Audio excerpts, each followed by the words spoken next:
കേൾക്കെ മോശയുടെ നിയമത്തിൽ നിന്ന് അവർ വായിച്ചു. അതിൽ ഇങ്ങനെ എഴുതിയിരുന്നു: അമ്മോന്യരെയും മോവാബ്യരെയും ദൈവത്തിന്റെ സഭയിൽ പ്രവേശിപ്പിക്കരുത്. ഇസ്രായേൽ ജനത്തെ അപ്പവും വെള്ളവും കൊടുത്ത് സ്വീകരിക്കുന്നതിന് പകരം അവരെ ശപിക്കാൻ ബാലാമിനെ കൂലിക്കെടുത്തവരാണ് അവർ. എന്നാൽ ദൈവം ആ ശാപത്തെ അനുഗ്രഹമായി മാറ്റി. നിയമം വായിച്ചു കേട്ട ജനം അന്യജനതകളെ ഇസ്രായേലിൽ നിന്ന് അകറ്റി. എന്നാൽ ഇതിനു മുൻപ് പുരോഹിതനും തോബിയായുടെ സുഹൃത്തും ദേവാലയ മുറികളുടെ ചുമതലക്കാരനുമായ എലിയാഷിബ് തോബിയായ്ക്ക് വേണ്ടി ഒരു വലിയ മുറി സജ്ജമാക്കി. അതിലാണ് ധാന്യബലിക്കുള്ള വസ്തുക്കളും കുന്തുരുക്കവും പാത്രവും ലേവ്യർ, ഗായകർ, കാവൽക്കാർ എന്നിവർക്ക് കൽപ്പന പ്രകാരം നൽകിയിരുന്ന ധാന്യം, വീഞ്ഞ്, എണ്ണ എന്നിവയുടെ ദശാംശവും പുരോഹിതന്മാർക്കുള്ള സംഭാവനകളും മുൻപ് സൂക്ഷിച്ചിരുന്നത്. ഈ സമയത്ത് അവർ ജെറുസലേമിൽ ഉണ്ടായിരുന്നില്ല. ബാബിലോൺ രാജാവായ അർത്താക്സർക്സസിന്റെ 32-ാം ഭരണവർഷം ഞാൻ രാജാവിനെ കാണാൻ പോയിരിക്കുകയായിരുന്നു. കുറച്ചു കാലം കഴിഞ്ഞ് ഞാൻ രാജാവിനോട് വിടവാങ്ങി ജെറുസലേമിൽ തിരിച്ചെത്തി. എലിയാഷിബ് ദേവാലയാങ്കണത്തിൽ തോബിയായ്ക്ക് വേണ്ടി ഒരു മുറി സജ്ജമാക്കുക എന്ന ഹീനകൃത്യം ചെയ്തിരിക്കുന്നത് ഞാൻ കണ്ടു. കോപിഷ്ഠനായ ഞാൻ തോബിയായുടെ ഗൃഹോപകരണങ്ങൾ പുറത്തെറിഞ്ഞു. മുറിയുടെ ശുദ്ധീകരണ കർമ്മം നിർവഹിക്കാൻ ഞാൻ ആജ്ഞാപിച്ചു. ദേവാലയത്തിലെ പാത്രങ്ങളും ധാന്യബലിക്കുള്ള വസ്തുക്കളും കുന്തുരുക്കവും അതിൽ തിരിച്ചു കൊണ്ടുവന്ന് വെച്ചു. ലേവ്യരുടെ ഓഹരി മുടങ്ങിയെന്നും ശുശ്രൂഷ ചെയ്തിരുന്ന ലേവ്യരും ഗായകന്മാരും താന്താങ്ങളുടെ വയലുകളിലേക്ക് പോയെന്നും ഞാൻ അറിഞ്ഞു. ദേവാലയത്തെ പരിത്യജിച്ച് എന്തിന് എന്ന് ചോദിച്ച് ഞാൻ ചുമതലപ്പെട്ടവരെ ശാസിച്ചു. ലേവ്യരെയും ഗായകരെയും ഞാൻ പൂർവ്വസ്ഥാനങ്ങളിലാക്കി. യൂദാജനം ധാന്യം, വീഞ്ഞ്, എണ്ണ എന്നിവയുടെ ദശാംശം കലവറയിൽ കൊണ്ടുവന്നു. സംഭരണശാലകളുടെ സൂക്ഷിപ്പുകാരായ പുരോഹിതർ ഷെലെമിയായെയും നിയമജ്ഞൻ സാദോക്കിനെയും ലേവ്യനായ പെദായയെയും അവർക്ക് സഹായത്തിന് സക്കൂറിന്റെ മകനും മത്താനിയായുടെ പൗത്രനുമായ ഹനാനെയും ഞാൻ നിയമിച്ചു. അവർ വിശ്വസ്തരായി പരിഗണിക്കപ്പെട്ടിരുന്നു. തങ്ങളുടെ സഹോദരങ്ങൾക്ക് അവരുടെ ഓഹരി നൽകുകയായിരുന്നു അവരുടെ ചുമതല. എന്റെ ദൈവമേ, ഈ പ്രവൃത്തി മൂലം എന്നെ സ്മരിക്കണമേ. എന്റെ ദൈവത്തിന്റെ ആലയത്തിനും അങ്ങയുടെ ശുശ്രൂഷയ്ക്കും വേണ്ടി ഞാൻ ചെയ്തിട്ടുള്ള സൽകൃത്യങ്ങൾ അങ്ങ് മറക്കരുതേ. അക്കാലത്ത് യൂദാജനം സാപത്തിൽ മുന്തിരിച്ചക്ക ആട്ടുന്നതും ധാന്യക്കറ്റ കഴുതപ്പുറത്ത് കയറ്റുന്നതും ജെറുസലേമിലേക്ക് വീഞ്ഞ്, മുന്തിരി, അത്തിപ്പഴം എന്നിവയും മറ്റു ചുമടുകളും കൊണ്ടുവരുന്നതും ഞാൻ കണ്ടു. അവ വിൽക്കുന്നവരെ ഞാൻ ശാസിച്ചു.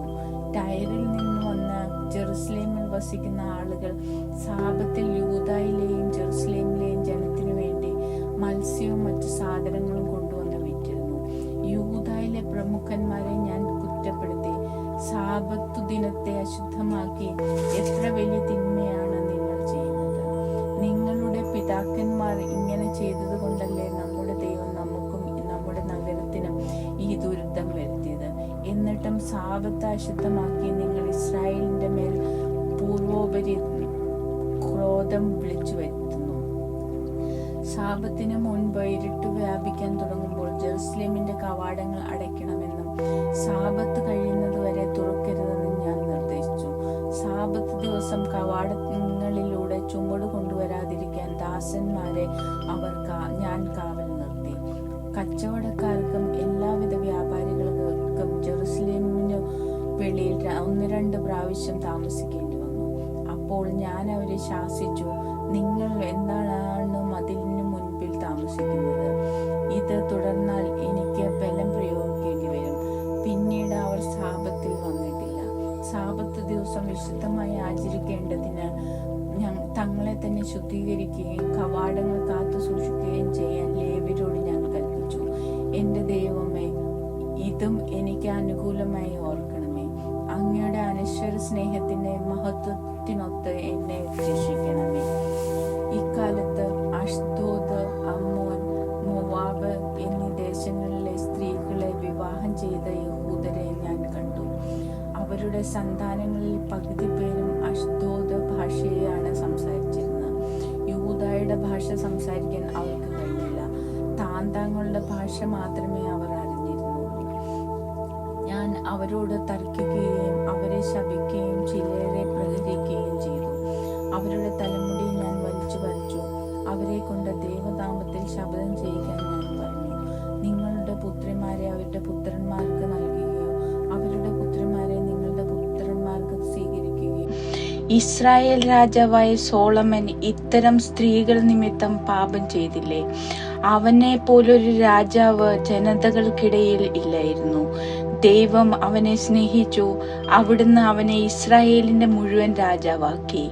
എന്നാൽ വിദേശ സ്ത്രീകൾ അവനെ കൊണ്ടുപോലും പാപം ചെയ്യിച്ചു. നിങ്ങളെ പിന്തുടർന്ന് ഞങ്ങളും ഈ വലിയ തിന്മകൾ ചെയ്യണമോ? വിദേശീയ സ്ത്രീകളെ വിവാഹം ചെയ്ത് നമ്മുടെ ദൈവത്തോട് വഞ്ചന കാണിക്കണമോ? പ്രധാന പുരോഹിതൻ എലിയാഷിബിന്റെ പുത്രൻ യഹോയാദയുടെ മക്കളിൽ ഒരുവൻ ഹെറോണ്യനായ സൻബലത്താത്തിന്റെ മകളെ വിവാഹം കഴിച്ചിരുന്നു. അവനെ ഞാൻ എൻ്റെ മുൻപിൽ നിന്ന് ആട്ടിപ്പായിച്ചു. എൻ്റെ ദൈവമേ, അവർ പൗരോഹിത്യത്തെയും പൗരോഹിത്യ വാഗ്ദാനത്തെയും ലേവ്യരെയും അവഹേളിച്ചത് അവർക്കെതിരെ ഓർക്കണമേ. അങ്ങനെ വിദേശീയമായ എല്ലാറ്റിലും നിന്ന് ഞാൻ അവരെ ശുദ്ധീകരിച്ചു. പുരോഹിതന്മാരുടെയും ലേവ്യരുടെയും കർത്തവ്യങ്ങൾക്ക് വ്യവസ്ഥയുണ്ടാക്കി. നിശ്ചിത സമയത്തിനുള്ളിൽ വിറകും ആദ്യ ഫലങ്ങളും അർപ്പിക്കുന്നതിന് വ്യവസ്ഥ ഏർപ്പെടുത്തി. എൻ്റെ ദൈവമേ, എന്നെ എന്നും ഓർക്കണമേ.